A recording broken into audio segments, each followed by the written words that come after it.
it has become grand politics.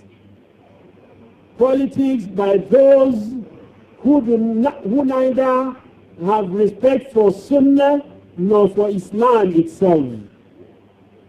It has become regional rivalry. Who controls the Middle East? Is it the Shia or the Sunni? Is it the Persians or the Arabs?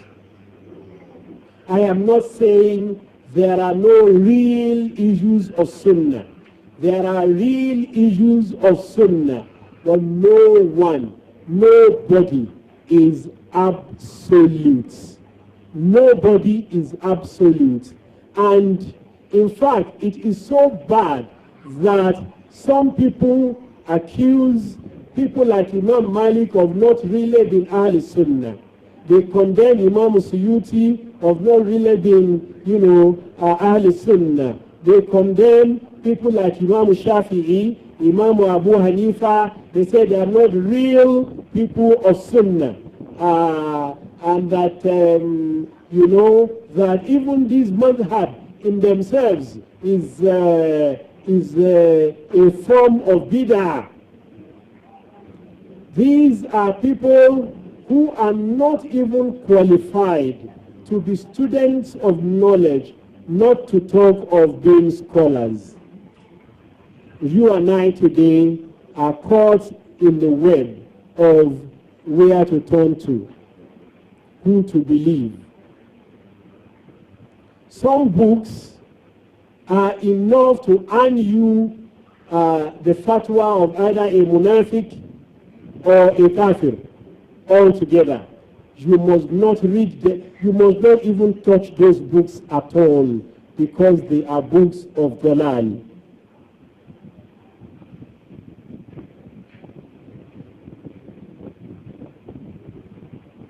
Now, of course, and I just want to mention it in passing, there is even a strand today that they call La Jama'ah.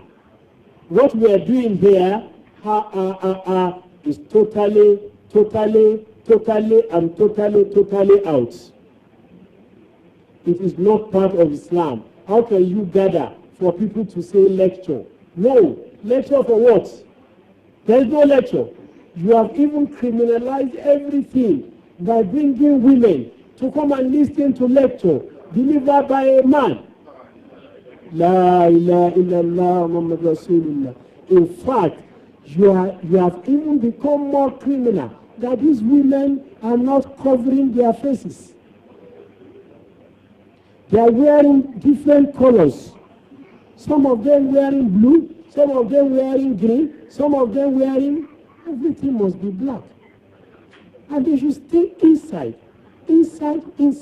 And they should be taught inside the house. Well, for those of you who are, what is this place? Companion of what?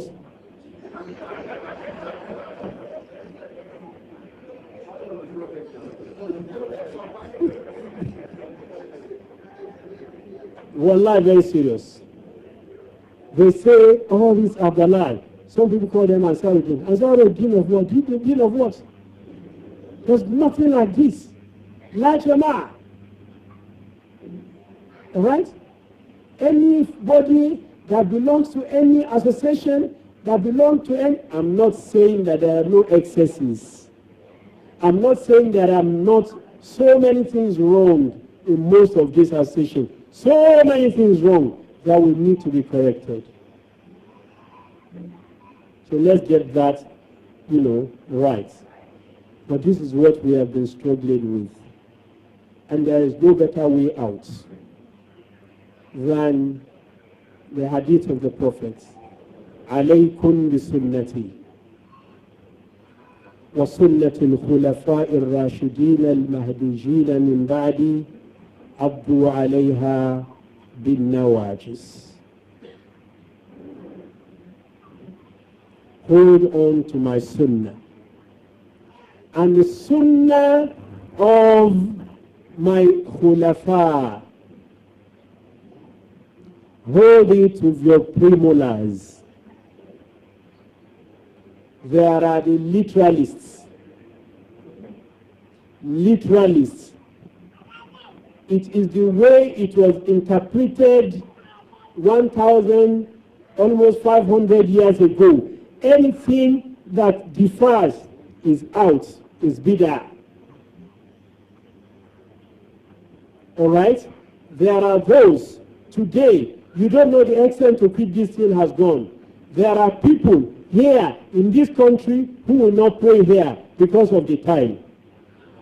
Wallahi al-azim. They will not pray here because of the time. Because there was no time during the time of the Prophet sallallahu alaihi wasallam.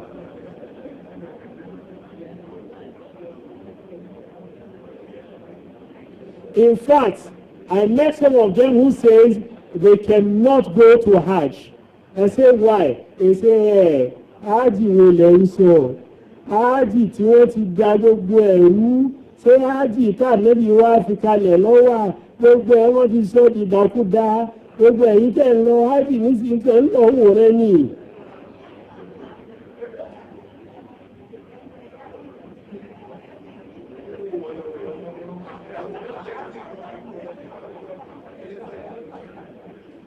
It is this bad. But I know that for as long as we learn, for as long as we learn through the authentic sources, we will overcome. And the greatest obstacle to the powers that be today is Islam, especially the unity of the Muslims and their understanding of their religion. I pray Allah Tabaraka wa Ta'ala to make the attainment of excellence in our deen easy for us, to increase our knowledge and understanding. I pray Allah to make holding to the sunnah of the Prophet ﷺ very easy for us.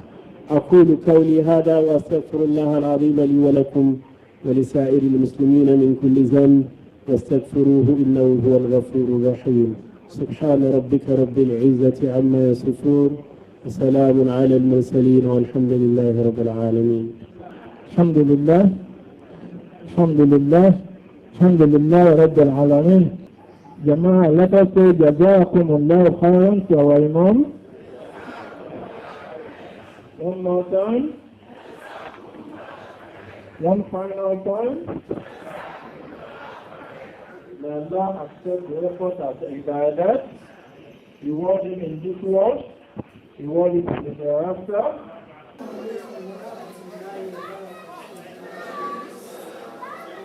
One question per person, please. No two questions.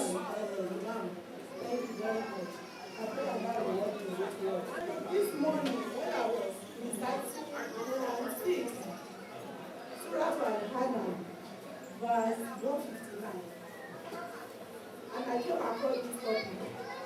We are not one of our time. Was telling Prophet Muhammad that some people, they have divided their religion into sects. That all you, Muhammad, you are not associated with them, and that their affairs is with me, Allah. Please, sir, I want you to expatiate on that Quran verse. Thank you, sir. It's on the issue of Salah. In the olden days, you all took me to the Maliku school of thought. And after 3 days, if you travel, you should be saying correct Salah. Nowadays, a lot of reading shows that if you spend 8 years somewhere, as a traveler, you should be shortening your prayers. At a time, I sat down one day, I started pouring on it. That if I spend 8 years somewhere, a lot of benefits of Nawafil before Salah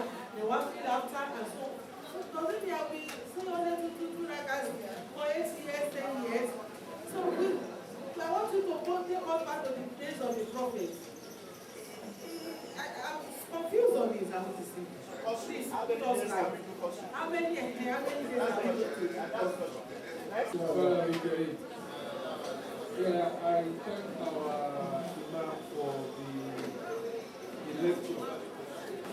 Please, there is this particular question that I want you to really explain. I have Christian friends, I have Christian family. Some of us have Christian parents. Some of us have Christian parents. That this is their period. Can we extend greetings to them? If we do, does that negate our Islam? 3, please, if they give you food, must you eat it or throw it away or throw it back at them? It's a very simple question that we need a clarification, please. As we are all aware, as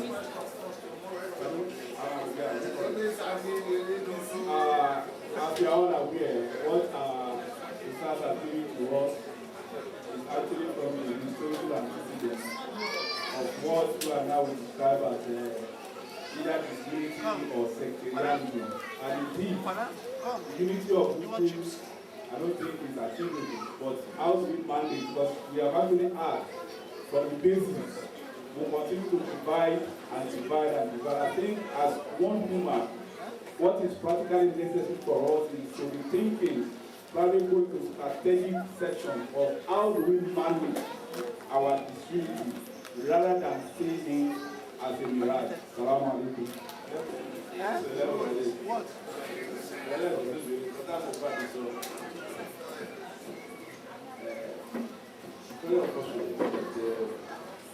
My mom pursued some points and gave us the one that we liked. To my mind, I hope we are not supposed to give us all that it takes to understand this topic in the true perspective. Because many of us, we are victims of these sects. Our children are now being indoctrinated to the extent that they are now become our enemy in the house.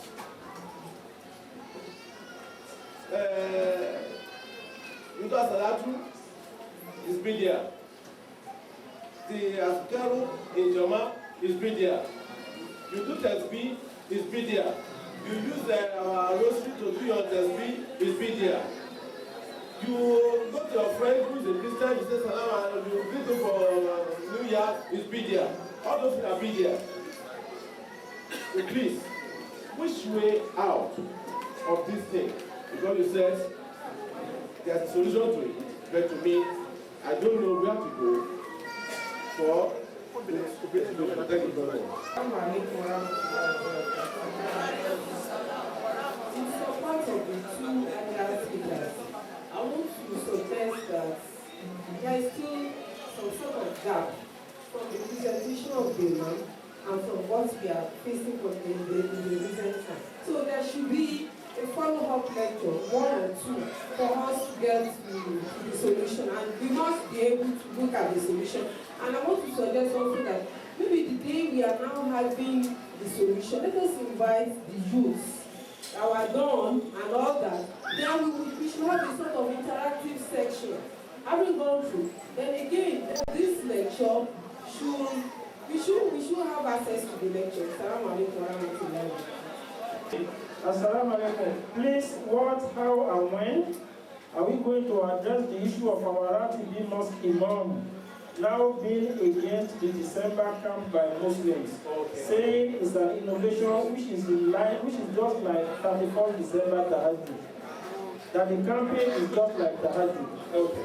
Well, let me just summarize. It's not a difficult question. Sheikh was asked this question about camping. They said, is camping halal, haram, or bid'ah? Then he gave a hadith that some people from a tribe, came to the Prophet ﷺ, and they spent about 45 days, with him, learning about the religion. And he explained to them, and after that, he had them go back to your people and teach them the religion. And on the basis of this, he said, camping is in order. It is not haram. There is nothing wrong there. Well, they said, hey, they can go and do zina there. They can do zina anywhere they want to do zina. They can do zina even inside your own house. So there's nothing anybody can do about it.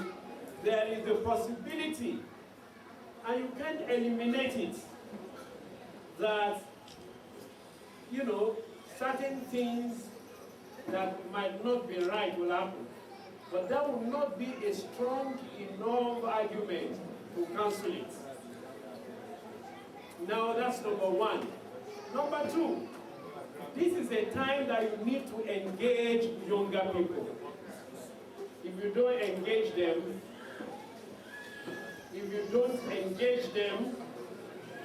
they will be engaged by others. No, even physically, they will be engaged by others. So there is nothing wrong, and I repeat, there is nothing wrong in taking children, Muslim children, out of town for camp. Now, there are many follow-up questions. Must there be a different camp for men, a different camp for women? If you want to do that, there is nothing wrong. But you see, we must not get stupid. This is a world where there are a lot of allegations that people are gay and a lot of people are lesbians. What can you do about that? No, there's nothing you can do about it. That is the reality of the situation. And can women, young girls, can they travel without mahram? Now, if they are going to Micah camp at Yanapaja, and there are many there, and there is nothing wrong there. After all, these same children, you are allowing them to go to school. They go to Europe for holiday. They travel to America for holiday. Even if you don't want them to go to America and Europe for holiday, they go to Dubai for holiday. So what are we talking about? So, Wallahu A'lam. Let me tell you. وَلَوْ شَاءَ اللَّهُ لَجَعَلَ النَّاسَ أُمَّةً وَاحِدَةً. We cannot have the same opinion. Two prominent scholars in Saudi Arabia of late, may Allah subhanahu wa ta'ala forgive both of them and put them in Jannah.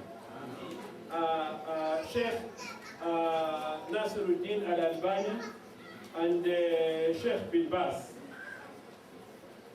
they disagreed on a very fundamental issue, on the issue of niqab. Whereas Sheikh bin Baz insisted that it is compulsory for every female to put niqab. Sheikh Albani, in his book Hijab al-Mar'a fi Daw al-Kitab wa Sunnah, argued that, well, it is compulsory for the wives of the Prophet, but highly rewarding for women who elect to use niqab.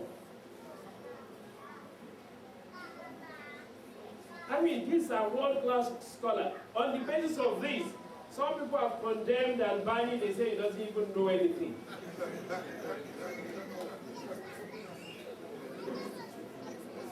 Only very few scholars have remained, and we are not talking about people like ourselves, that have not been condemned. They say Albani, he doesn't even speak good Arabic. you know, Qardawi, Yusuf Qardawi, they say he doesn't even understand good Arabic. Oh yes, he doesn't know anything. So, you don't need to attack it. You can, and Islam respects their scholars a lot. You may not agree with the scholar, but you don't have a right, all right, to insult him or to make nonsense of his knowledge. Scholars will continue to disagree, and they will give their reasons. And at the end of the day, this is what brought about madhab.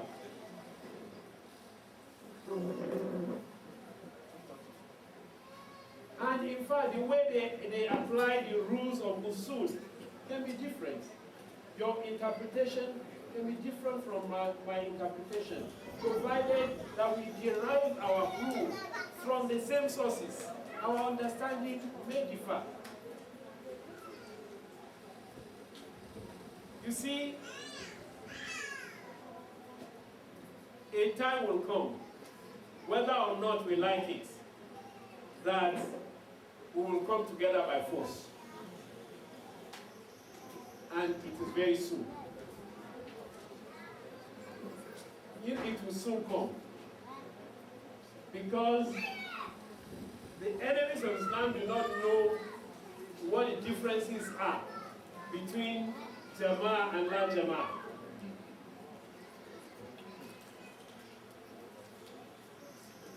In fact, the La Jama'ah,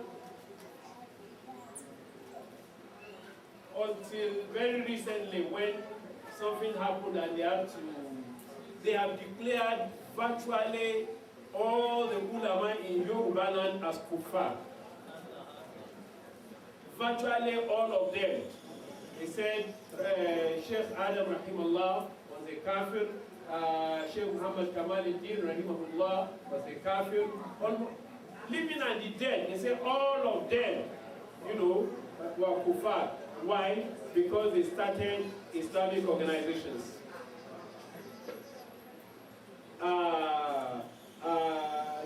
Dr. Bilal Asra has just taken one of them to court, and he just got sentenced to 6 months in prison. But I know that will strengthen them. But they have invited them for argument several times.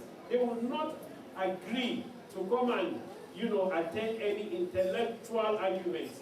Their own is, if you do any wazi during nikah, you are a kafir. Yes, it's even that bad. And that the time for Juma is 10 a.m. Oh yes, you hear all of this and more and worse. But as they have come, they will go. It's just a wave. Even more will come. We don't need to worry. What is important is all of us must learn. We must continue to learn. We must continue to ask questions. Well, the question of Salatul Musafir, I don't know how to answer it. But let me just say this. What constitutes journey is even a subject of debate among scholars. Some people say 12 kilometers. They say, who say? Where did you get 12 kilometers? The best that I've read about a journey is a place where you pack a load, you pack something. You pack a box, you pack, and you are going, even if you are going for 2 days, you are going for. And the best that I've read is that the Prophet ﷺ went on a journey, he spent 9 days, and for 9 days he was doing qasr. However, I must acknowledge there are people who say, for as long as you are in a place and you are regarded as a stranger in that place, it is not a place of your residence, and you are not even sure when you are going to return home, you can continue to do Salatul Musafir. I personally feel very afraid of that. But if you are comfortable with it, and you go to a place for 8 years, and you believe you can continue to pray for 8 years, I wish you the best of luck. You know, let me tell you this. This is Nigeria. This is Yoruba land. There are some very difficult situations. And the question of whether you can return the greeting of the Christian remains contentious among scholars. So, which means it is not a matter about which there is unanimity, not even so much of a consensus of opinion. Scholars on either side of the divide have argued. There are those who argued, you are saying Happy Christmas when Allah says, Takadu samawat wal ardi yatafattarna fatanshaqu al-ard fatakhiru al-jibalu hadda an da'u lir-rahmani walada. And if you greet them, then you are part of them. Man tashabbaha biqawmin wa huwa minhum. But is it exactly so? No. No. Not exactly. For me, I've been asked this question many times over. And I think there is a way out. I don't know whether I'm wrong or I'm correct. But I personally feel excited that there is a way out.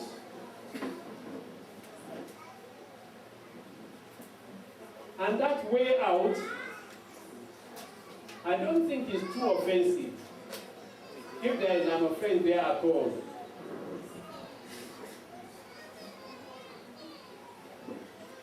I read Sardauna's Christmas message in 1957, and I felt so much inspired by the content. It's on Facebook, it's on the internet. Please go and read it all. I think that is the most civilized anybody could do at that time. It's even easier for us now. They say compliments. Whatever it means.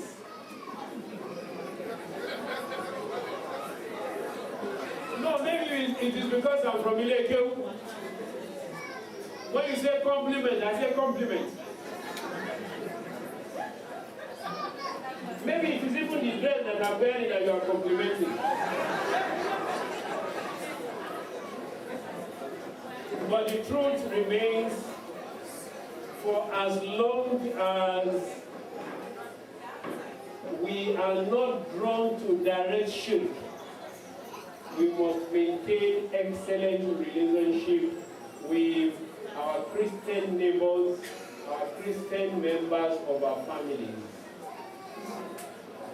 The only time that we will never be able to find a compromise if direction is involved. How?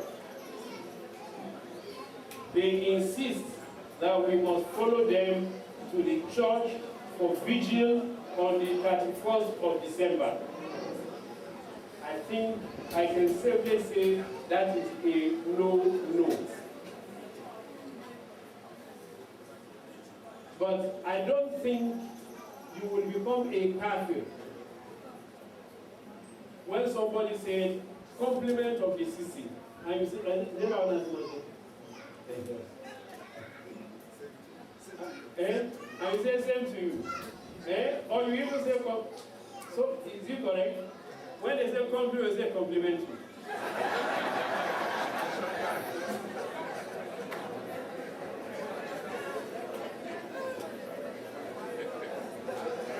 A lot of scholars have argued vehemently that you can eat the food of Ahl al-Kitab but you cannot eat the food during their festivals.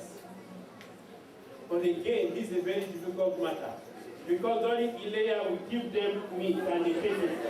Even if we don't give them, they ask.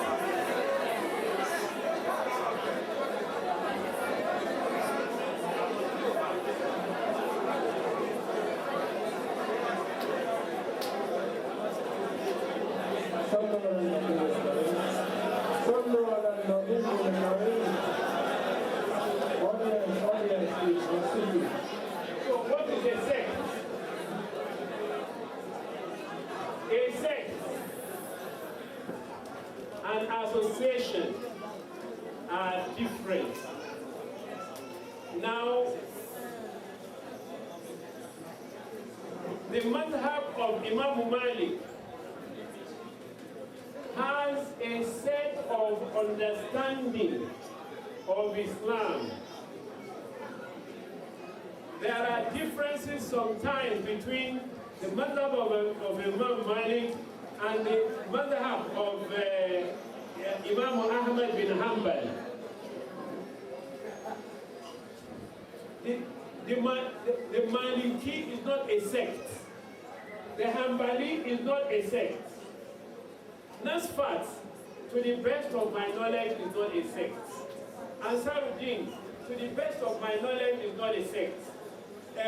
Companion, Criterion, TMC, to the best of my understanding of what a sect is not a sect. I am not saying that everything that is done in Nasfat, in Ansaruddin, in Companion, in Criterion is 100% correct. No, I'm not saying that. But they are not a sect in terms of the fact that when you consider fundamental issues of Aqidah, like the Ahmadis are a sect, because they believe there is another prophet after Muhammad. And that, a non-Ahmadi has no right to lead otherwise, they have to follow. Now, those who believe that the Quran is a sect because of that kind of their belief. So these are the differences between sects and, associations, organizations, which in our climate, in our environment, without these associations, I don't know what would have remained of Islam. Wallahu a'lam. Jazakumullahu khairan. Inshallah, this program is going to appear on the MITV on Friday, the 25 and 5:30 p.m. MITV, the 25 and 5:30 p.m. So allow you all of us